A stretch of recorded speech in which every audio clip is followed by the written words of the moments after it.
مدني غم دی وخوړم د عشق په لار د ژوند لار مدني غم دی وړاندې کوونکی مولوي محمد یاسین فهیم.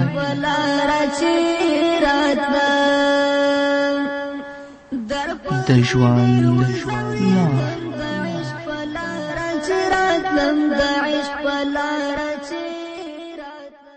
بسم الله الرحمن الرحيم. الحمد لله رب العالمين حمد الشاكرين. الصلاة والسلام على سيد الأنبياء والمرسلين سيدنا ونبينا وشفيعنا ومولانا محمد وعلى آله وأصحابه الطيبين الطاهرين. قدرمنو اوریدونکو د ژوند د لارې د خپرونې مینوالو السلام علیکم ورحمت الله وبرکاته. ستاسو روغتیا او خوشحالي د پاک رب نه غواړم په دې هیله چې د صحت او عافیت جامې په تن ولرئ او خوشحالي مو په برخه وي. دا دی زه محمد یاسین فهیم د ژوند د لارې د خپرونې په وړاندې کولو کې ستاسو په خدمت کې یم په دې هیله چې دا خپرونه ستاسو د پام وړ وګرځي. قدرمنو اوریدونکو زموږ د نننۍ خپرونې موضوع د لمانځه ارکان او همدارنګه د مانځه واجبات. د لمانځه ارکان 5 شیان دي. اول تکبیر تحریمه، یعنی د نیت تړلو په وخت کې چې کله دا الله اکبر وایي دا تکبیر تحریمه په مانځه کې فرض ده. که څوک تکبیر تحریمه ونه وایي اصلا د هغه مونځ نه دی شوی او دا په مانځه کې فرض ده. الله رب العزت فرمایي وربک فکبر په صورت مدثر کې د خپل رب لویي بیان کړه او د رب لویي په څه باندې بیانیږي؟ په الله اکبر باندې. همدارنګه الله رب العزت په صورت اعلی کې فرمایي وذکر اسم ربه فصلی، د خپل رب نوم یې واخیست او مونځ یې وکړه. همدارنګه د حضرت علی کرم الله وجهه مرفوع حدیث دی چې هغه فرمایي قال رسول الله صلی الله علیه وسلم تحریمها تکبیر. رسول الله صلی الله علیه وسلم فرمایلی دی چې د مونځ تحریمه هغه په تکبیر باندې ده. نو تکبیر تحریمه په مانځه کې فرض دی. که څوک تکبیر تحریمه ونه وایي د هغه مونځ نه دی شوی. دویم رکن د مانځه هغه قیام کول دی، یعنی ودرېدل. هغه څوک چې توان د ودرېدلو لري او عذر نه لري هغه لپاره قیام فرض دی. که هغه په ناستې باندې فرضي مونځ کوي د هغه مونځ نه کیږي. او که څوک عذر لري په ولاړې باندې فرضي مونځ نشي کولی، که هغه کینی بیا هغه لپاره باک نشته دی. الله رب العزت فرمایي قوموا لله قانتین. په مانځه کې د الله په دربار کې ډیر په عاجزي او تضرع سره ودرېږئ. قومو صیغه د امر ده.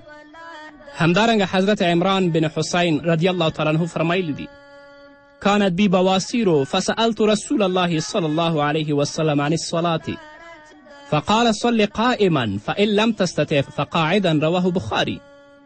عمران بن حسین فرمایي چې ماته د بواسیرو تکلیف و نو ما د محمد رسول الله صلی الله علیه وسلم نه د مونځ په باره کې پوښتنه وکړه یا رسول الله زه به مونځ څنګه کوم؟ نو محمد رسول الله صلی الله علیه وسلم ماته وفرمایي چې مونځ په ولاړه کوه، او که په ولاړه مونځ نشي کولی نو په ناسته باندې بیا مونځ کوه که توان د ولاړې بیا نه لري. نو که په تیاره کې همدارنګه په موټر کې د ودرېدلو امکان وي هلته هم ودرېدل فرض دي چې په ولاړه باندې مونځ وکړي. او د مجبوري په حالت کې چې ودرېدلی نشي نو فرض مونځ هم په ناسته باندې بیا جایز دي، خو نفل بغیر د عذره په ناسته باندې هم کیږي. بغیر د عذره هم په ناسته باندې نفل کیږي. خو کوم ثواب چې الله رب العزت په ولاړه باندې درکوي هغه ثواب بیا په ناسته کې نشته دی. دریم رکن په مانځه کې هغه قرائت کول دی. قرائت په مانځه کې فرض دی، یعنی د قرآن کریم یو برخه لوستل. فقرؤوا ما تیسر من القرآن. تاسې ولولئ په مانځه کې هغه شی چې د قرآن نه تاسو لپاره آسانه وي، چې هغه د 3 آیتونو نه کم نه وي او همدارنګه یا یو اوږد آیات وسیږي. نو قرائت کول په مانځه کې دا هم فرض دی او رکن دی په مانځه کې. بغیر د قرائت د سره مونځ نه کیږي. او څلورم رکن په مانځه کې هغه رکوع کول دی. الله رب العزت فرمایي په صورت حج کې یا ایها الذین آمنوا ارکعوا، ای هغه کسانو چې تاسو ایمان راوړی دی نو تاسو د الله لپاره رکوع کوئ. مخکې ما تاسو ته ویلي وه چې د مونځ حقیقت او روح د الله رب العزت شان او لویي اظهار کول دي. چې په مانځه کې د الله رب العزت د شان، د الله د عظمت او د الله د لویي اظهار وکړي او په دې باندې اقرار وکړي او په خپله بندګي او عاجزي باندې اعتراف وکړي. سر اوچتول او سر اوچت ساتل د تکبر او لویي علامه ده، او د دې برعکس د سر ټیټول، د سر ښکته کول د عاجزي او د خاکساري علامه ده، او د ټولو نه زیات چې اظهار د عاجزي او د خاکساري کیږي هغه په رکوع او په سجده کې کیږي. د دې وجې نه محمد رسول الله صلی الله علیه وسلم فرمایلی چې تاسو سجده او رکوع ډیره په ښه طریقه سره ادا کړئ. یعنی چې کله مونځ کوئ رکوع ته هم ډیر زیات پام ساتئ، او چې کله سجده کوئ نو سجدې ته هم ډیر زیات پام ساتئ. د ام المؤمنین حضرت عایشې صدیقې رضی الله عنها مرفوع حدیث دی. هغه فرمای کان رسول الله صلی الله علیه وسلم اذا رکع لم یشخص رأسه ولم یصوبه ولکن بین ذلک رواه مسلم. عایشې صدیقه رضی الله عنها فرمایی چې محمد رسول الله صلی الله علیه وسلم به چې کله رکوع کوله نو خپل سر به یې نه پورته کوه او نه به ډیر زیاته ښکته ساته، خو د دې په منځ کې به و، یعنی خپله ملا به ډیره همواره ساتله. یعنی په رکوع کې باید سر او شا دواړه برابر وي، نه د هغې نه اوچت وي او نه د هغې نه ښکته وي. همدارنګه د حضرت ابو حمید رضی الله تعالی عنه مرفوع حدیث دی چې هغه فرمایي ثم رکع فوزع یدیه علی رکبتیه کأنه قابض علیها ووتر یدیه فنحاهما عن جنبه رواه ترمذی. ابو حمید فرمایي چې بیا محمد رسول الله صلی الله علیه وسلم رکوع وکړه نو خپل دواړه لاسونه یې په خپلو دواړو زنګنونو باندې کیښودل، داسې چې دواړه زنګنونه یې ورباندې نیولي ول، او خپل دواړه لاسونه یې لکه د لیندۍ یعنی د کمان هغه غولکه چې ده د هغې په شان دواړه لاسونه څنګلې او مټې د اړخونو نه لرې ساتلې وي. نو په رکوع کې چې کله رکوع ته ځي باید چې لاسونه خپل ډډو پورې ونه نښلوي بلکې د هغه نه یې لرې وساتي، د خپل اړخونو نه یې لرې وساتي. همدارنګه د حضرت ابو مسعود انصاري رضی الله تعالی عنه مرفوع حدیث دی چې هغه فرمایي قال رسول الله صلی الله علیه وسلم لا تجزئ صلاة الرجل حتى يقیم ظهره في الرکوع رواه ابو داود. ابو مسعود انصاري فرمایي چې رسول الله صلی الله علیه وسلم فرمایلی دی د سړي مونځ نه کافي کیږي تر څو چې په رکوع کې خپله شا نیغه او برابره نه کړي. نو رکوع باید ډیر په آرام سره او ډیر په عاجزي سره وکړو. حضرت ابي هریره رضی الله تعالی عنه فرمایلی دي چې محمد رسول الله صلی الله علیه وسلم یو سړي ته د مونځ تعلیم ورکوله نو ورته وفرمایي ثم ارکع حتی تطمئن راکعا رواه بخاري.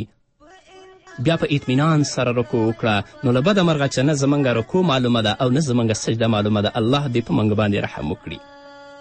او هغه څوک چې رکوع صحیح نه کوي هغه د خپل مانځه نه غلا کوي، او دا ډیره بده غلا ده. د حضرت ابو قتاده مرفوع حدیث دی. هغه فرمایي قال رسول الله صلی الله علیه وسلم اسوأ الناس سرقة الذي سرق من صلاته.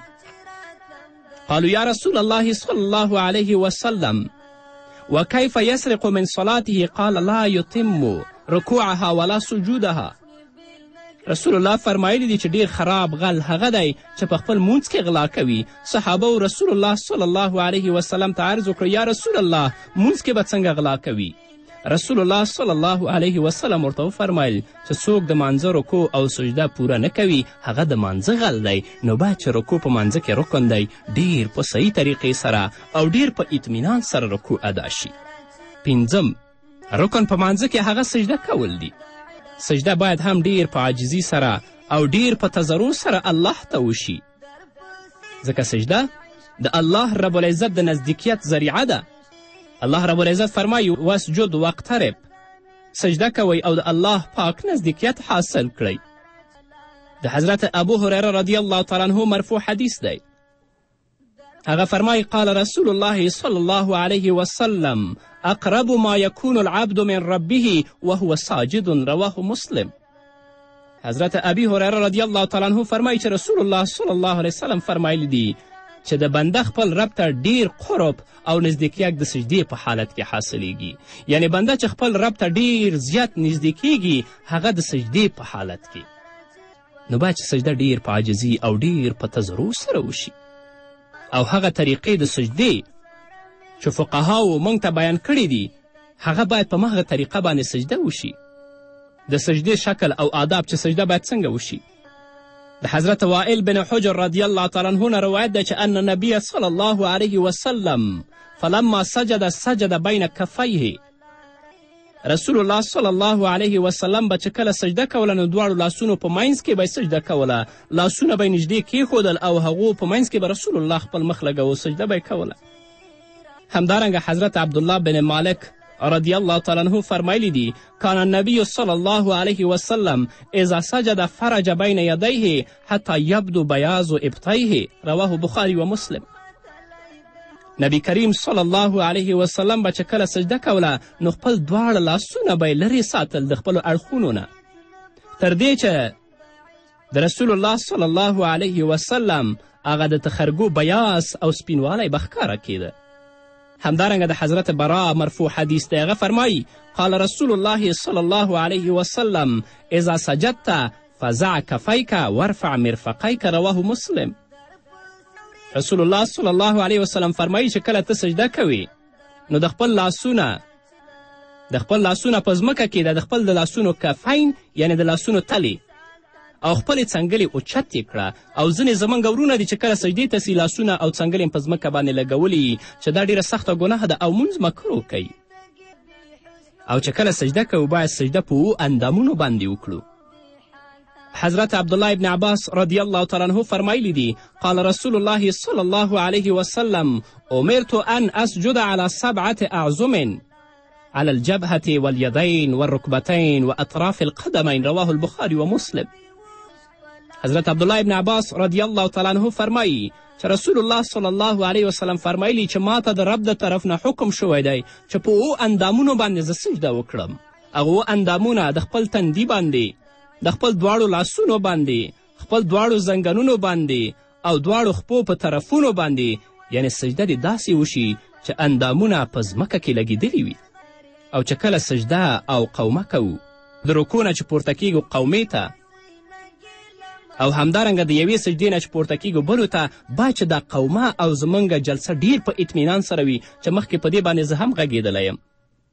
چې د حضرت ابو هریره رضی الله تعالی عنه مرفوع حدیث دی چې محمد رسول الله صلی الله علیه وسلم یو اعرابي ته د مونځ تعلیم ورکوه نو رسول الله ورته وفرمایل ثم ارکع حتی تطمئن راکعا ثم ارفع حتی تعدل قائما ثم اسجد حتی تطمئن ساجدا ثم ارفع حتی تطمئن جالسا ثم افعل ذلك في صلاتك كلها، رواه بخاری و مسلم. حضرت ابی هریره رضی الله تعالی عنه فرمایي چې رسول الله صلی الله علیه وسلم چې هغه اعرابي ته د مونځ تعلیم ورکوه نو هغه ته ویلې چې بیا په آرام سره رکوع کوه او بیا ودرېږه تر دې چې نیغ ودرېږې یعنی قومه وکړه، بیا په آرام سره سجده وکړه، بیا سر وچت کړه تر دې چې په آرام سره کینې، بیا خپل مونځ مکمل کړه په دې طریقې سره. او اووم هغه څیز چې په مانځه کې هغه رکن دی هغه قاعده کې د تشهد پورې کیناستل دي، یعنی آخره قاعده خپله فرض ده خو تشهد لوستل په هغه کې واجب دي. او په مانځه کې دواړه سجدې فرض دي. که څوک یوه سجده وکړي نو د هغه مونځ فاسدیږي. اوس د ښځې د سجدې طریقه به بیان کړو وروسته د دمې نه.